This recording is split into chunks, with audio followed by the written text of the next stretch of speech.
Aujourd'hui, dans votre édition des initiatives, un label strasbourgeois lance Watch Digital Comics pour dévorer des bandes dessinées entièrement numériques.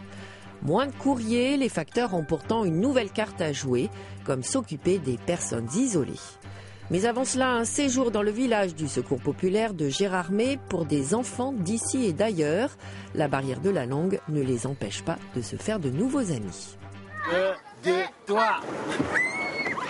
Matinée, canoë-kayak pour les enfants. Originaires de Moselle, d'Haïti, d'Israël ou encore du Japon, ils pratiquent des activités sportives, culturelles et de loisirs, des moments de partage. Pour eux et pour nous aussi. Parce qu'ils viennent de très loin et nous aussi on a déjà partagé avec eux. Ils aiment bien ça et ça se passe super bien pour eux. Et je suis content aussi de faire cette formation. Malgré la barrière de la langue, ces enfants arrivent tout de même à communiquer.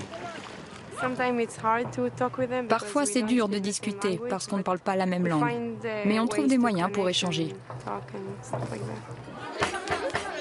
Les sourires sont sur toutes les lèvres. Concocté par les éclaireurs de France, le séjour est marqué par les valeurs du scoutisme. C'est une ambiance de vacances, c'est une ambiance de rencontre, une ambiance de partage, une ambiance de connaissance et de fraternité, de solidarité. Tu vas là-bas. Non, tu te mets avec les petits. Les groupes sont faits, les enfants se lancent pour une aventure à l'acrobranche. Pour certains d'entre eux, c'est une découverte. En Haïti, il n'y a pas ça, c'est ma première essai. C'est ça. Il n'y a pas ça Non, en Haïti, il n'y a pas de ça. Ça va? Tu penses que c'est bon? On s'aperçoit qu'au bout de 2-3 jours, des petits groupes se forment. En fait, ils ont beaucoup d'affinités par âge, quelle que soit la langue. Et ils jouent ensemble, ils pratiquent du sport ensemble, ils communiquent ensemble, comme ça, un peu en mélangeant leurs langues. Et c'est extraordinaire. Pour ses 70 ans, le Secours populaire a donc permis à tous ces enfants de se rencontrer et de profiter ensemble de ces vacances qui resteront à coup sûr inoubliables. Moins de courriers à traiter, la Poste déborde d'imagination pour trouver de nouveaux métiers à ses facteurs, des livraisons de courses à la surveillance des personnes âgées, comme ici dans cette petite commune de la Somme. De sa voiture jaune, Nicolas ne sort pas toujours du courrier. Cette fois, c'est un formulaire sur lequel il va évaluer l'état de santé de Madeleine. Donc tout va bien aujourd'hui? Tout va bien. Il n'y a pas de problème?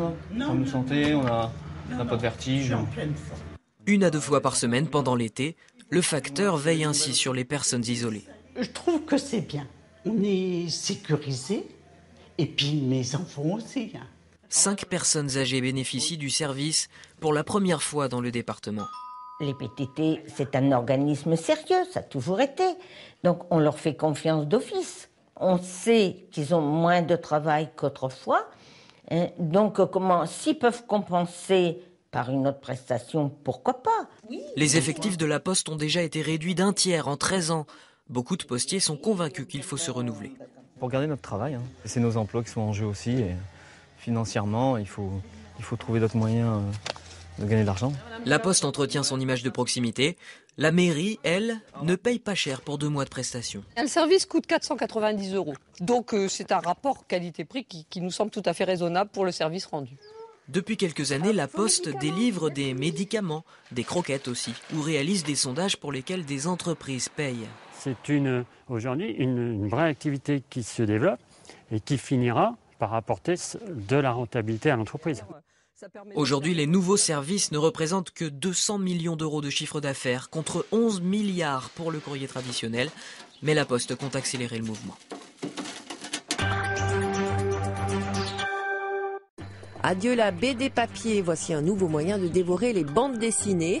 Un label strasbourgeois propose d'éditer de nouveaux personnages créés par de jeunes auteurs au format numérique. À vos tablettes donc, Watch Digital Comics arrive bientôt sur le marché.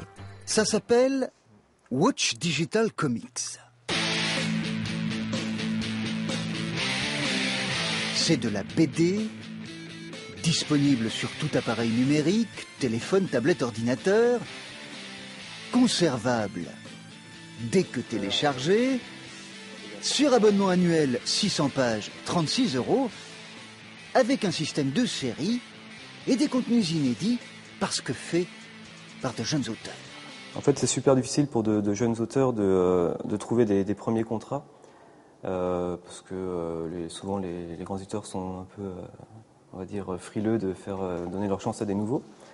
Et c'est bien pour moi, c'est bien pour les lecteurs aussi, parce que ça permet de connaître des nouveaux styles, des nouvelles sensibilités. Si ce projet a cette forme, c'est parce qu'il est inventé par une école de BD, l'Iconographe, qui existe depuis 12 ans déjà. Et que c'est la suite logique de sa formation professionnalisante en 3 ans. Parce que tous ne savent pas se vendre. Après avoir acquis la maîtrise de la mise en scène, du dialogue, du scénario et du dessin, et voilà donc une offre sans équivalent sur le marché de la BD pour les lancer. On va être les premiers à vraiment proposer de l'inédit sur tablette numérique. En général, déjà en France, ça se met un petit peu en place, mais c'est plus des albums qui sont scannés et proposés sur tablette. Nous, on fait vraiment du contenu qui est pensé pour la tablette. Et ça change tout. Ah oui. Car les mises en page sont spécialement adaptées au format numérique. Plus besoin de zoomer, dézoomer.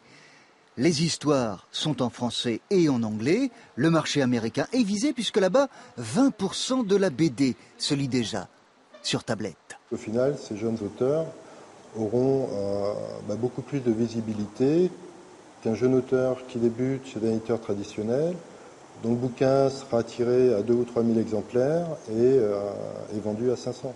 Watch Digital Comics débutera en septembre-octobre, mais le projet se cherche encore des financements. Participez-y rapidement en le retrouvant sur la plateforme Kickstarter.